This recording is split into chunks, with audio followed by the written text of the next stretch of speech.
It's running.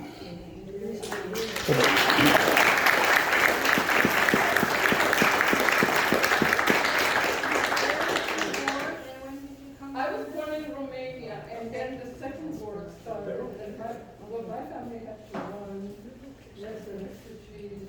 We ran all the way to Mongolia, and we spent the years of the war and stuff, running away. Yeah. Not being killed, not being put in. But then at the end of the war, we still were incarcerated in British deportation camps. Because no, the war didn't know what to do with us. And the refugee homeless people. But things got fixed. I'm going to say thank you for all of us. Thank you so much, Leah. This has been a wonderful thing. It's a wonderful show. We appreciate your story, but wait, there's more. And this will be another fun thing that I'm just going to make a little bit of an announcement. There's a class that's about to start in the next room in the pottery, so there will be a few people walking through. Just pretend like they're just invisible. So, and enjoy the rest of the evening here. Thank you.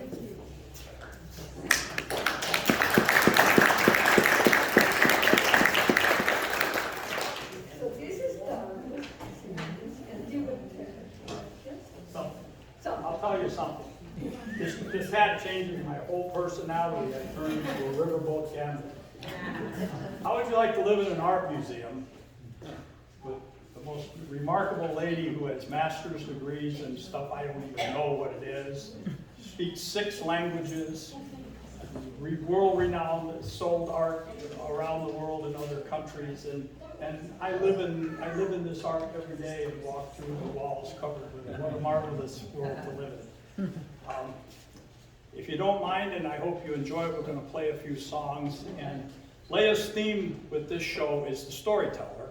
So we chose a few tunes that delve into the storytelling aspect of music, which in prehistory I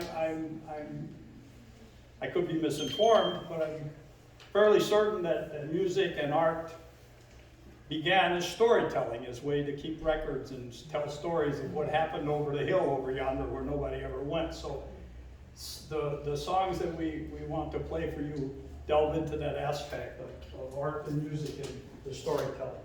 maybe one of you will take Okay. Maybe if I turn it around the right way. I saw Chet Atkins do that once, I think. And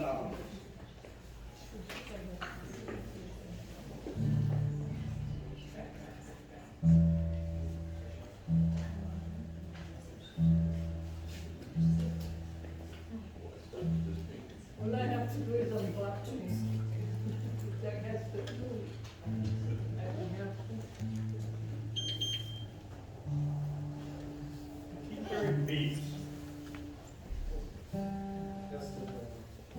long as it's not just me.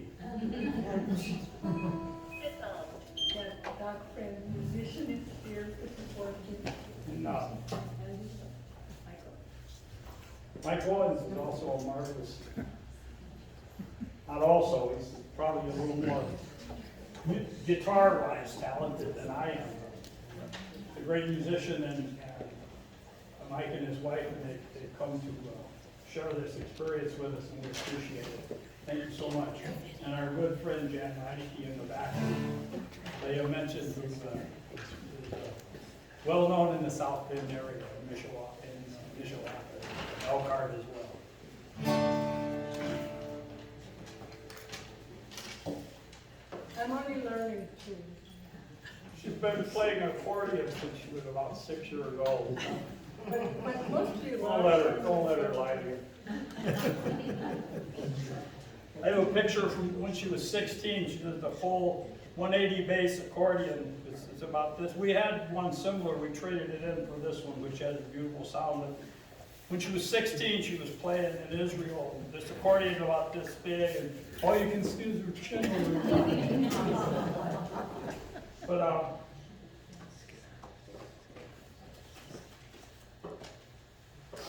I prefer this kind of music myself. I prefer to play acoustic. I spent too many years staring at the lights on the stage, and I couldn't even tell if there were people out there just looking at the lights. And this is so much nicer to be able to look at your friends who are listening, and it's also much more intimidating. And we call ourselves the Wolf Lake Duo because I've used the name Wolf Lake Band for many, many years. In the Depression, in the Dust Bowl days in California, a fellow named Merle Haggard grew up there. And unlike a lot of musicians, country musicians from his era, who claim to have been in prison because it was some kind of status or kudos, he actually was. And he was in Folsom Prison when Johnny Cash performed there, and the fellow sitting next to him changed his life. And he told him, Merle, you're much better than that guy. And you'll be a fool if you leave here and go commit another stupid burglary and wind up back here again. Go play your music. And it changed Merle's life. And one of the first songs that he had was about his childhood in the Dust Bowl days in California. And it's called Canvas Covered Cabin. No, actually it's called Hungry Eyes. Usually, never mind, that's another story. You heard her talking about her opinion of roosters in the mail, so I'll just be quiet.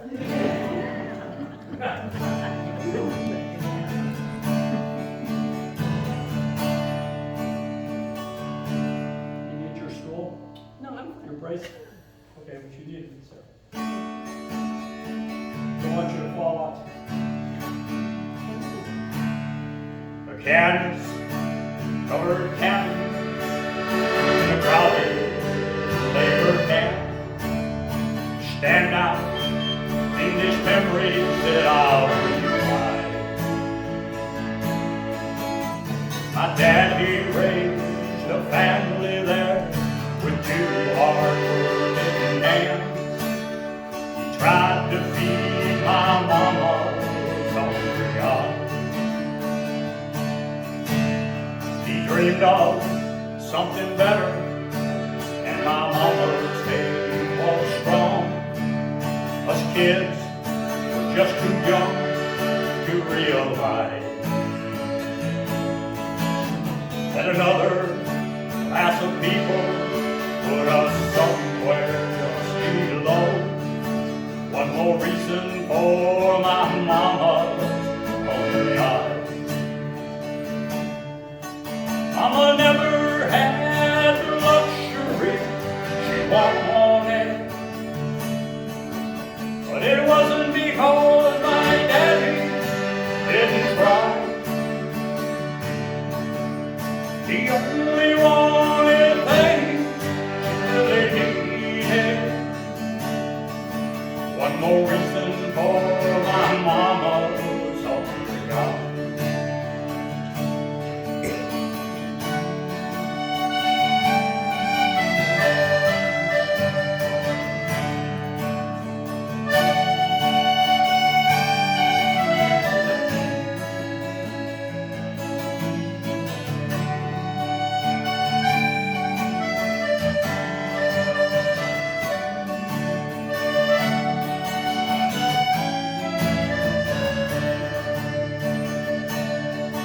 I remember Daddy praying for a better way of life, but I don't recall a change of his side.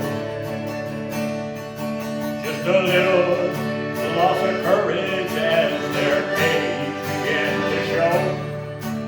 More sadness in my mama's hungry eyes. Mama never had luxury she wanted, but it wasn't because my daddy didn't cry.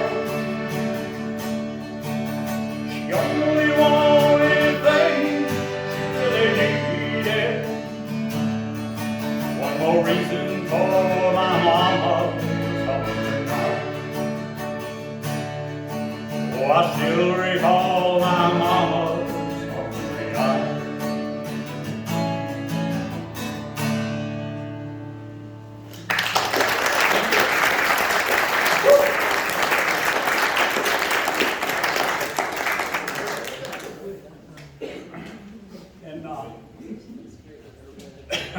Jim, I wasn't joking when I said it's much more intimidating to sit eye to eye with people listening.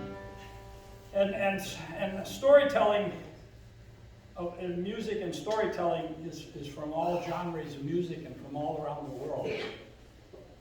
And not just in country or blues or folk music. And a young rock group back in the late 60s, early 70s from England, a three-man group, Emerson, Lake and Palmer. And they were techno rock. But the song, probably their most famous song that all people would know, and it tells a story. And it was written, I forgot his first name all of a sudden, but Lake wrote it when he was 12 years old. And kind of like Leia's poetry, it was a medieval theme from another age and another time. And it was a song about a man who had wealth and fame, and who became a soldier and who died.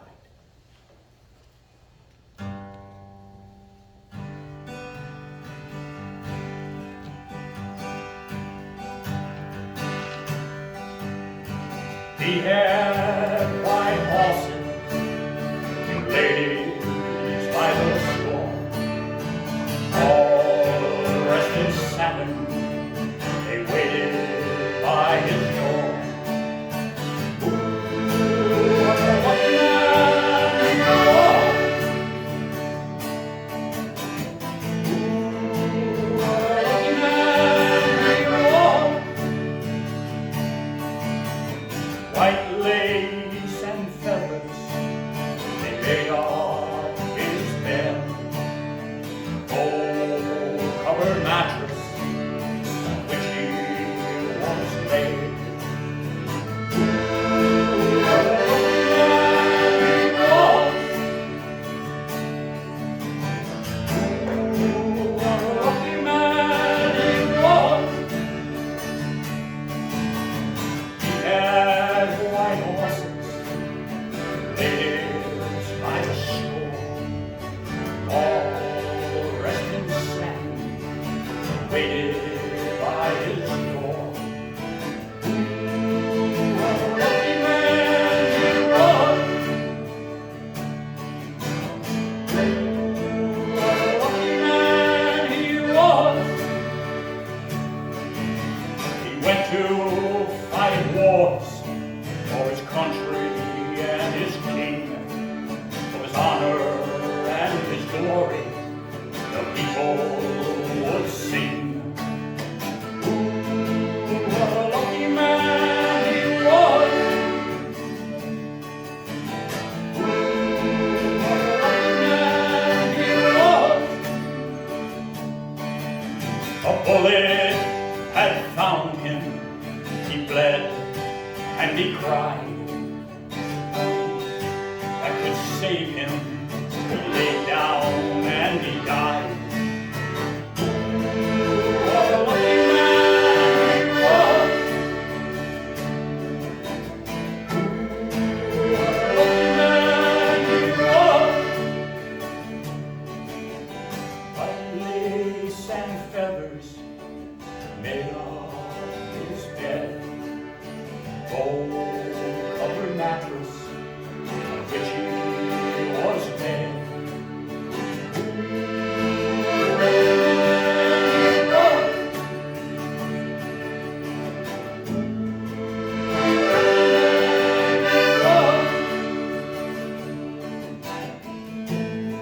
Ooh, what a man he was.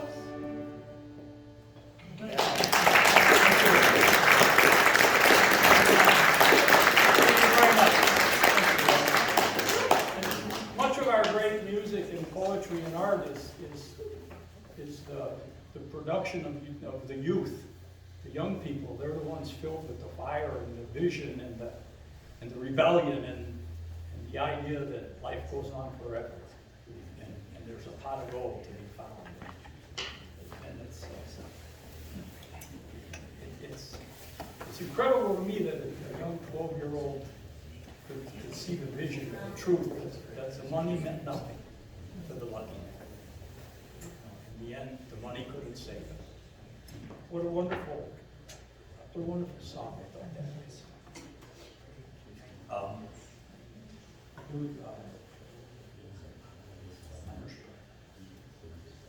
It's a storytelling song from Appalachia. Dwight Yoakam, a man of my times anyway, back in the 70s and early 80s, he was a phenomenon for a short time in the country music world. And he wrote a song for his uncle, and it's a story about the miners in Kentucky and the perils of the life they lived in. And when his uncle lost one of his children, Dwight wrote the song for his uncle.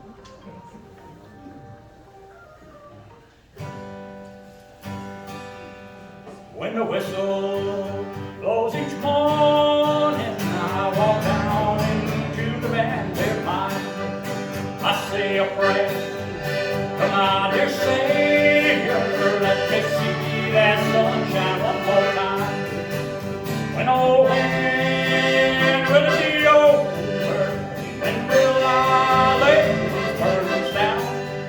And when I die, dear Lord in heaven, my soul from beneath the cold hard ground, I still breathe for my dear brother, and I still hear my dear old mother cry.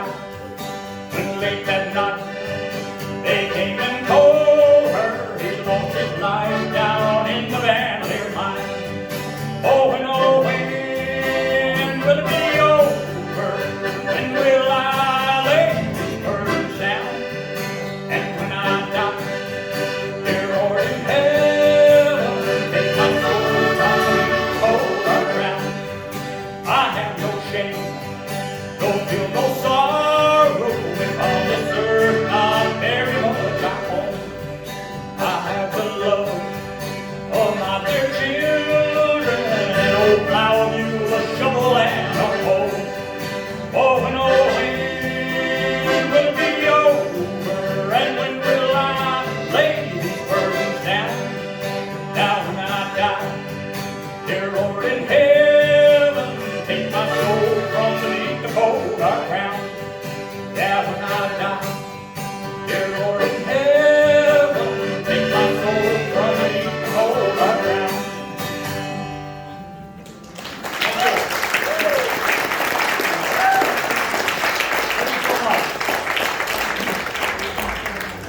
And let's go with a couple more. Is that good? Okay. Well,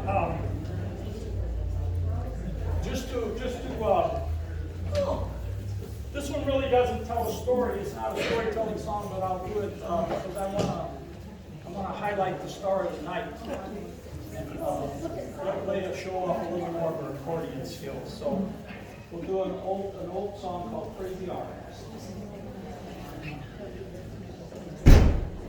We'll do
Maybe someday these crazy arms might hold somebody new. Now I'm just lonely all the time. Crazy arms that reach to hold somebody new. Yearning heart saying you're not mine. I'm troubled, I know soon to another. Now I'm just lonely all the time. Now I'm just lonely all the time.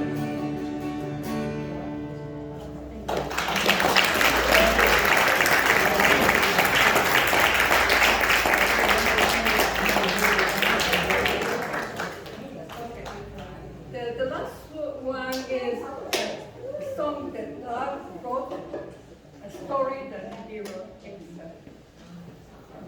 A story that God wrote. I think This is a storytelling song. And, I wrote this song in 1972. The idea for the song came as I was riding in a Volkswagen Beetle through the mountains just outside of Fulda, Germany in 1972, and the young lady driving was having one of her bouts of depression, and she decided she wanted to drive off the cliff. I asked her as nicely as I could if she would consider stopping and letting me out before she did. And this is written based on that story. And well, we went on that way for a couple of months until I decided it probably wasn't a lot of future there.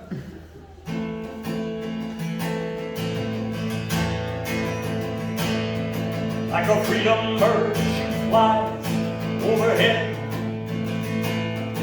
Like an eagle, the word she dies all alone. Fills me with her eyes when I fled, and she heals me with her eyes when I'm stoned. Looking at herself, she takes me off my shelf and holds me for some comfort and a smile. Yes, she loves me, I'm her lover, and there isn't any other lover for a while. She flies like an eagle when she flies. She's just a tiny sparrow in disguise. She flies like an eagle when she flies. Nobody ever sees the tears she cries. If she should ever choose for the night, don't expect to see her in the morning light. She flies like an eagle in the heights. She's just a tiny sparrow when she lights.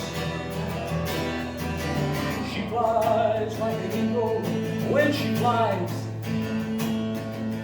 Nobody ever sees the tears she cries. Nobody ever feels the pain she hides. Nobody's ever with her when she dies. Thank you very much.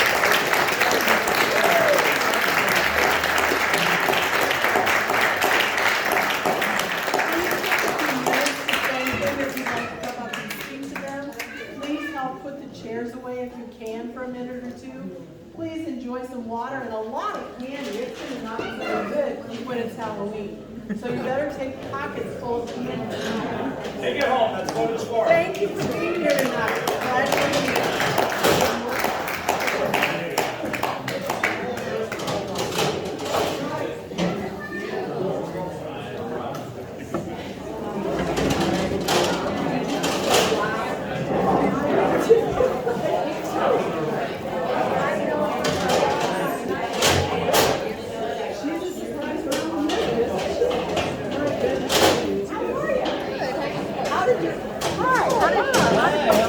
I didn't expect to see you here. Your name was mentioned earlier today. I was down at the Croc Center for the Pastel Society. Somebody had indicated, I don't know if he was involved with somebody Pastel Society or not. Your name was mentioned, and I can't remember what it was in regard to. Oh, that's what. Oh, you're going to be the judge for the show? Oh my gosh, okay. I'm not going to get into it. Well, I try to ignore if I don't. Yeah. The hardest thing is to ignore that. It's kind of hard to ignore It's tough. stuff sometimes. Well, but I used to play checkers by myself when I was a kid, and I lost a lot of times. So, I've got How are things going at school? good. I have one more year. Is that right? You're going to miss it though. Oh my gosh. I'll miss the kids. Yeah, I missed it. That was quite I was so impressed with that. What you've got going down there. I mean, Like, the reason I couldn't get here at 6 was I was still there. yeah, that's the I trouble. didn't leave there till 6, and that's the earliest I've left any night this week. Wow. But I don't know of another school that has a program like you have. I mean, there may be some, but I think that's just amazing what you've done there. So, congratulations. Well, I got Indiana art teacher. Did you really? Well, I think you probably deserve what you do there. I'm impressed. They're really those things. Yeah. They're damn fun.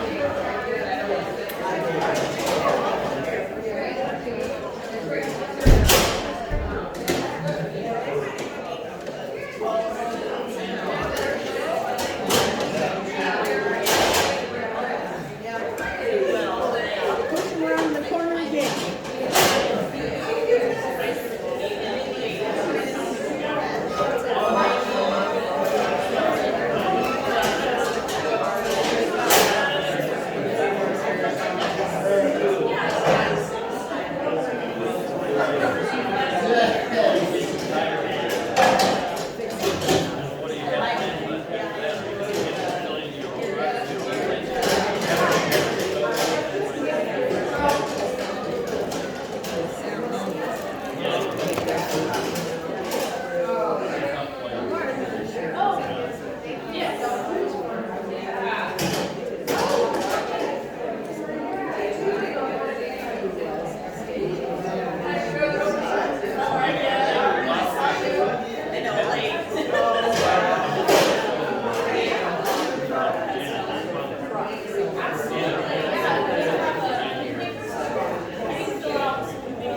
Right,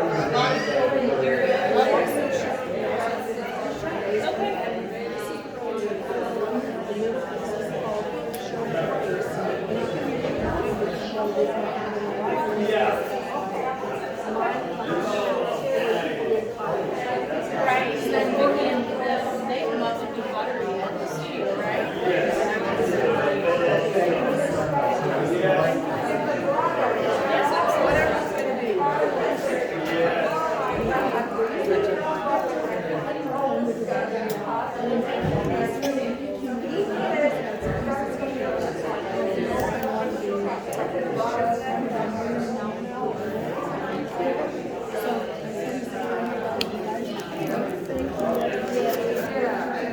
Been to the South Bend Museum of Art inside Century Center. I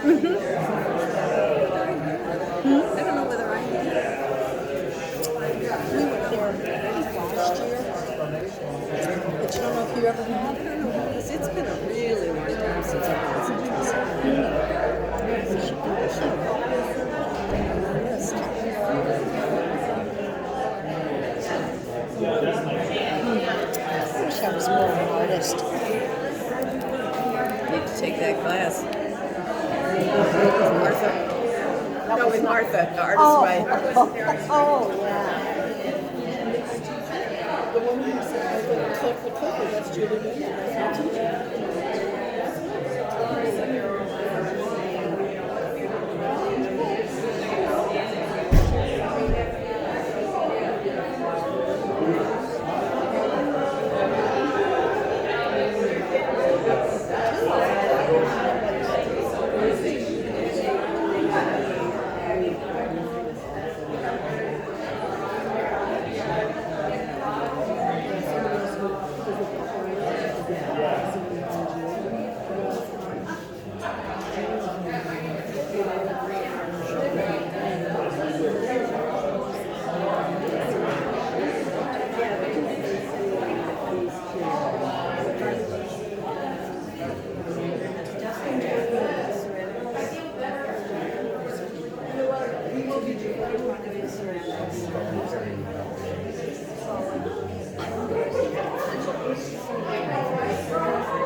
Thanks again for coming.